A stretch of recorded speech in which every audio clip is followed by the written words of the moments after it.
The day my husband walked out with his designer bags, he called me a poor nobody who'd never amount to anything. Little did he know, the woman he was leaving owned 3 Fortune 500 companies and had enough money to buy his precious mistress 10 times over. If you've ever been underestimated or had someone walk away thinking they knew your worth, this story will blow your mind. Make sure to hit that like button if you're ready for the ultimate revenge tale, and subscribe, because trust me, you won't want to miss how this ends. My name is Camila, and for 8 years, I lived the most elaborate lie of my life. Every morning, I'd wake up in our modest 2-bedroom apartment, clip coupons from the Sunday paper, and head to my little nonprofit job downtown. My husband James would kiss me goodbye, straighten his tie, and tell me he'd see me after another long day of providing for us. What he didn't know was that while he was out there hustling for his $60,000 salary,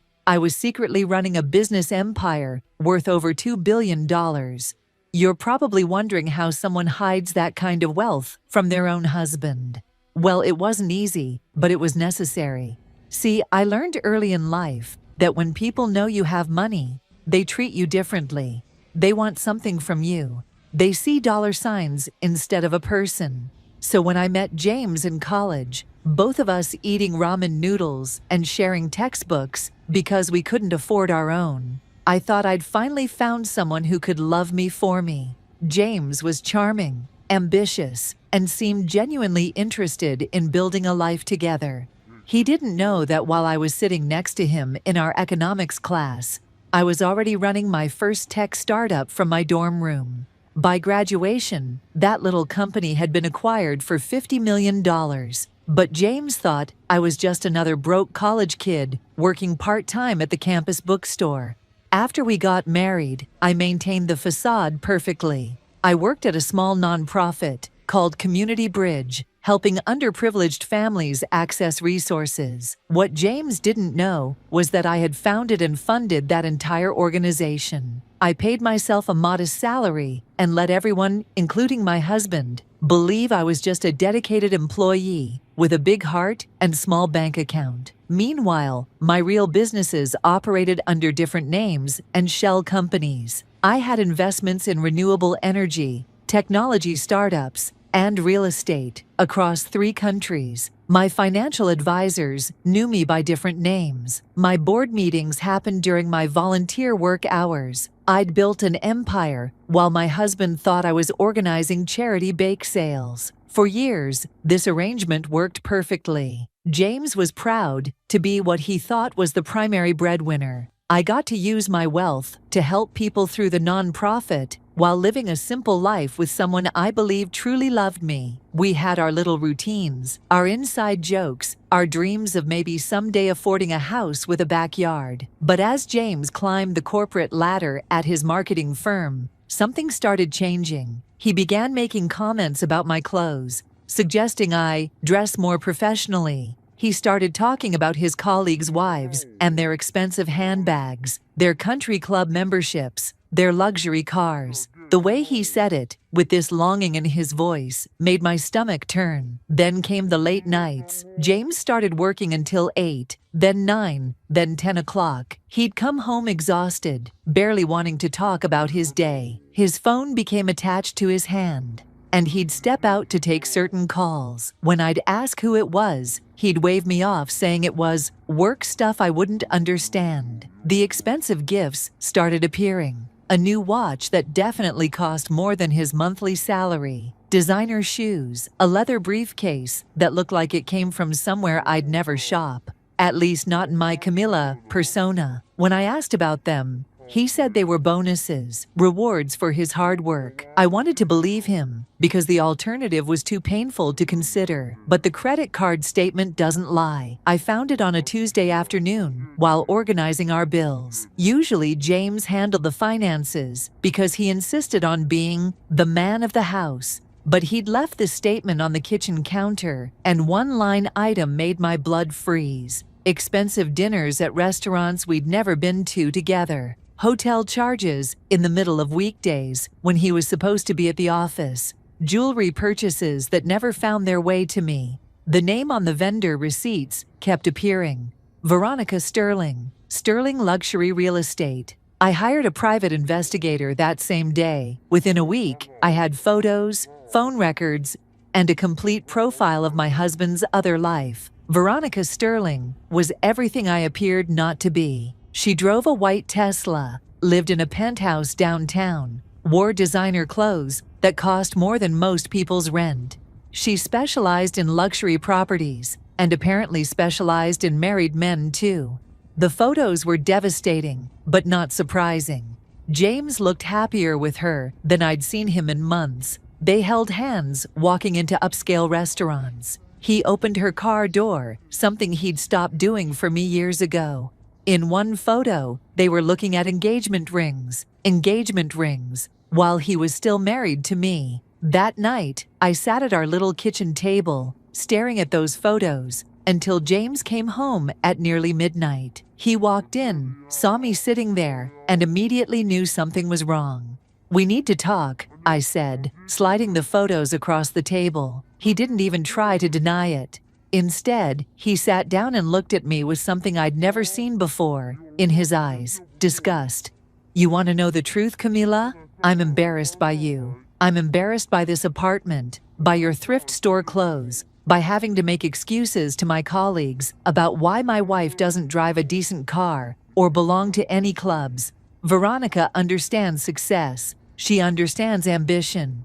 You're content being nobody." Those words hit me like physical blows. Nobody.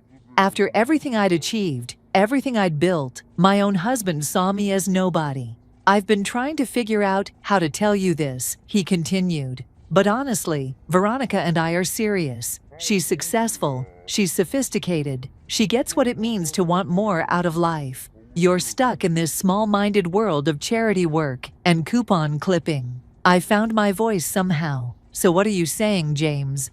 "I'm saying you need to decide what kind of woman you want to be. Get a real job. Start caring about how you present yourself. Act like a wife I can be proud of, or I'm done pretending this marriage works." He gave me an ultimatum. Me, the woman whose yearly charitable donations exceeded his lifetime earnings, was being given an ultimatum by a man who couldn't afford his girlfriend's lifestyle. I looked at my husband of 8 years and realized I didn't know him at all. This man who I'd loved, who I'd built a life with, who I'd hidden my true self from to protect our relationship, was telling me I wasn't good enough, not successful enough, not ambitious enough. "You know what, James? You're right. You deserve someone who matches your ambitions." He looked surprised by my calm response. I think he expected me to beg, to promise to change, to fight for our marriage. Instead, I stood up and walked to our bedroom. "What are you doing?" he called after me. "Giving you what you want. Pack your things. Go be with your successful, sophisticated girlfriend." The next morning, I watched my husband load his car with everything he deemed valuable: his clothes, his electronics, his precious watch collection. He left behind anything that connected him to our poor life together. Before he drove away, he rolled down his window for one final insult. "Veronica has a penthouse and drives a Tesla. What do you have? Nothing. You'll realize what you lost when you're sitting alone in this dump, clipping coupons for the rest of your life." I stood in my doorway, wearing my favorite thrift store cardigan and discount jeans, and watched the man I'd loved for over a decade drive out of my life. As his car disappeared around the corner, I felt something I hadn't expected: relief. For the first time in 8 years, I could stop pretending to be poor. That afternoon, I called my assistant using my real phone for the first time in our apartment. "Patricia, it's me. Schedule board meetings for all 3 companies this week, and call my stylist. I need a complete wardrobe refresh. It's time for the real me to come out." You see, while James thought he was married to a nobody, he'd actually been living with Camila Rodriguez Chen, CEO of 3 Fortune 500 companies. My renewable energy company had just signed a $1 billion government contract. My tech firm had developed software, now used by every major hospital system in the country. My investment portfolio included early stakes in companies that were now household names. The nonprofit where I worked was actually my personal project. I'd started Community Bridge because I wanted to give back to communities like the one I grew up in. We'd helped over 10,000 families access housing, education, and healthcare resources. The modest salary I paid myself was just for show. While I donated millions through various foundations I'd established, my net worth was $2.3 billion and growing every quarter. While James was explaining to Veronica why he suddenly needed a place to stay, I was finally living authentically for the first time in years. I moved out of our little apartment and into my real home, a private estate I'd owned for 5 years but never used. I started attending business events under my real name. I stopped hiding my success behind fake modesty and thrift store disguises. But I wasn't done with James and Veronica yet. My private investigator continued monitoring their situation, and the reports were fascinating. Veronica's luxury real estate business was hemorrhaging money. Her penthouse was mortgaged to the hilt, the Tesla was leased, and she was behind on payments.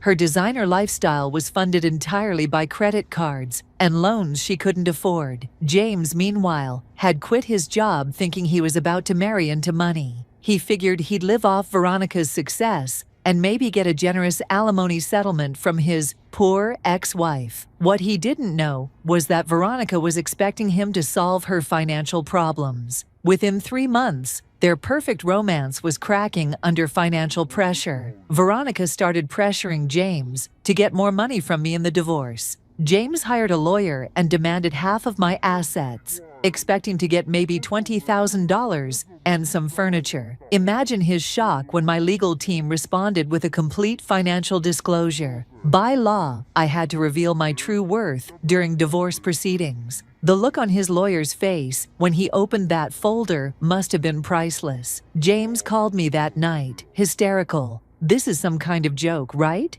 The papers say you're worth over $2 billion. That can't be real." "It's very real, James. Did you think Community Bridge ran itself? Did you wonder how we never seem to struggle financially, even on your salary alone? I've been supporting our entire lifestyle while building my companies." The silence on the other end of the line stretched for nearly a minute. "You lied to me for 8 years. I protected myself, and apparently, I was right to do it. The moment you thought you found someone with more money, you threw away our marriage. You just proved that you never loved me at all. Camilla, we can work this out. We can fix this." "No, James, we can't.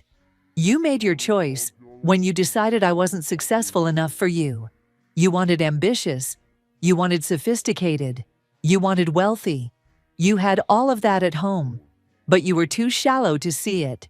6 months after James moved out, I received a wedding invitation. Despite their financial problems, James and Veronica had decided to get married. I could tell from the cheap paper and basic design that they were hoping for expensive gifts to solve their money troubles. I decided to attend. I called my stylist and asked for something spectacular. The dress I chose cost $45,000. My jewelry for the evening was worth more than most people's houses. I arrived in my Rolls-Royce with a professional driver because I wanted to make an entrance they'd never forget.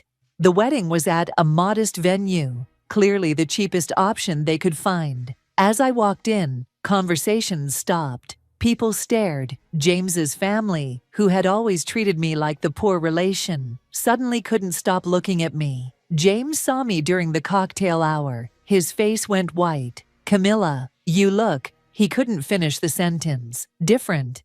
This is who I've always been, James. This is the woman you called nobody." Veronica appeared at his side, and I could see her doing the math. The dress, the jewelry, the confidence. This wasn't the dowdy ex-wife she'd been expecting. During the reception, I asked to say a few words. The room went quiet as I stood up, every inch the successful businesswoman I'd always been. I want to congratulate James and Veronica on finding each other. James, you told me you needed someone who understood success and ambition, someone who could match your lifestyle aspirations. I'm so happy you found that in Veronica. I paused, looking directly at James.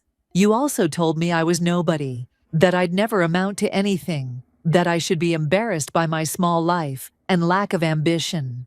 Well, James, I want you to know that the nobody you left has donated more to charity this year than you'll earn in your lifetime. The woman with no ambition just opened her third international office. The wife you were embarrassed by employs over 1,500 people across her companies. The room was dead silent. James looked like he wanted to disappear into the floor. I spent 8 years hiding my success because I thought you loved me for who I was inside. Turns out, you're exactly the kind of person I was trying to avoid. Someone who only values wealth and status. The irony is, you had both at home and walked away from it. I raised my champagne glass. So here's to James and Veronica. May you give each other exactly what you deserve. I left immediately after that. I didn't need to stay for their reaction or their attempts to reconcile. I'd said what I needed to say. James called me dozens of times over the next few weeks. He sent flowers, letters, even showed up at my office building. Security escorted him out every time. Veronica tried reaching out through social media, suddenly very interested in my business ventures and investment opportunities. I ignored them both. Today, 3 years later, I'm living my authentic life. I'm dating someone who knew about my wealth from day one and loves me anyway. I've expanded my charitable work and started a foundation that helps women leaving difficult marriages get back on their feet financially. James and Veronica divorced within 2 years. Last I heard, he was working at a car dealership and living in a studio apartment. Veronica lost her real estate license and moved back in with her parents. I don't take pleasure in their downfall, but I do take satisfaction in knowing that I never have to pretend to be less than I am ever again. The lesson here isn't about revenge. It's about knowing your worth and never letting someone convince you that you're not enough. James saw my kindness as weakness, my humility as failure,